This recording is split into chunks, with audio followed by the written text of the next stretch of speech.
guys, and welcome to some new PS4 gameplay with commentary over the top. Oh, Tess. Let's listen to this real quick, and then I'll introduce know. myself. Here's how this thing's gonna play out. You don't bring up Tess. Ever. In fact, He's we mad. just keep our histories to ourselves. Secondly, don't tell anybody about your condition. They think you're crazy, they'll try to kill you. It's all very, very cryptic. And You lastly, don't you actually do get what anything I spoiled say for you. when I say it. We clear? Sure. Laying down the Repeat it. law. What you say goes. Good. Now there's a town a few miles north of here. There's a fella there that owes me some favors. Sexual favors. Good chance he could get us a 100%. car. Okay. Let's get a move on.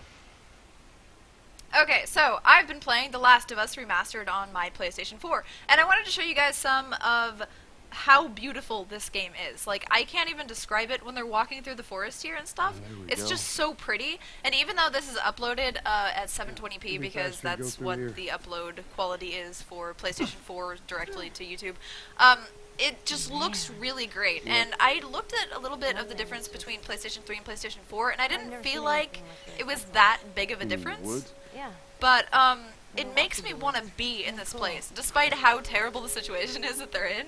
It makes me want to be there. And I think it's a really, really great story. I just finished it recently, and I have like 3 to 5 videos that I want to show you guys from the game, as well as from the extra content that you get with the remastered version for PS4, which is called Left Behind, which is about Ellie and her past and all of that stuff. But I won't spoil too much. I really like that there's a bunch of different interesting mechanics in this game too. Like, there are little fights and little areas that are kind of actually really hard. But something I don't like about this game a little bit is the fact that the AI, when you're trying to sneak, and sometimes you have to sneak, can be kind of shitty and shifty. And I feel like most AI for stealth missions isn't that great, and I always opt to do it the loud way if possible, like in Hitman and stuff like that, and the older Metal Gear Solids before it was like extremely hard to do things without using stealth. It was something that I did. But I just really love how a lot of this game is, it's like engulfed in this really cool, it just makes it feel really great. You know what I'm saying? Like, it has like this sunsetty look, and everything is really just, it looks mystical almost. I feel like if I was in this place in real life, it wouldn't look this cool and it wouldn't look this good. And they make something as simple as like a junkyard, or, you know, someone's shitty rundown place, or like some overgrown woods, like, look really, really nice. And that's something I like. Look. But I'm glad that you guys have been enjoying this overlaying. It's hard to talk while they're talking. It's like something I can't do very well because I'm actually listening to them. It's like a distraction, ADD thing. But I'm glad that you like this overlaid content because I was hoping that you guys wouldn't like it, and then, or I was hoping that, not hoping, I was worried that you guys wouldn't like it, and then it would kind of suck for me that I can't upload any of the content from my PlayStation 4.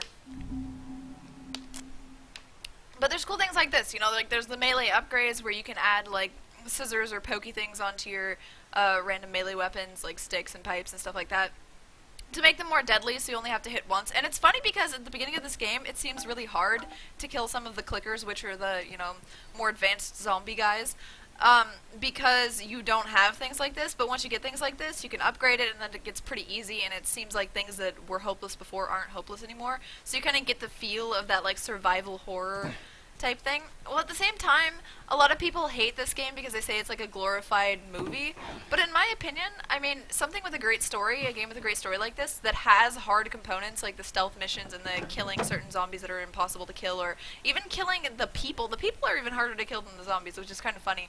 I never thought about it, but if I was in a zombie apocalypse, I think it would be more scary to fight other humans who are trying to steal from you, or bandits and stuff like that. So it's kind of opened my eyes to a different type of zombie survival thing, which I think is pretty cool. And like the way this looks and the way you interact with things like boards, it just seems like a really cool idea and really cool mechanics, and you get to explore, but you don't have to explore, and it's really realistic how, you know, you have to collect certain supplies. Where do you usually meet him? Huh? And look how pretty the scenery is. Different Isn't it like the most pretty that you've ever You've seen? been here, have you?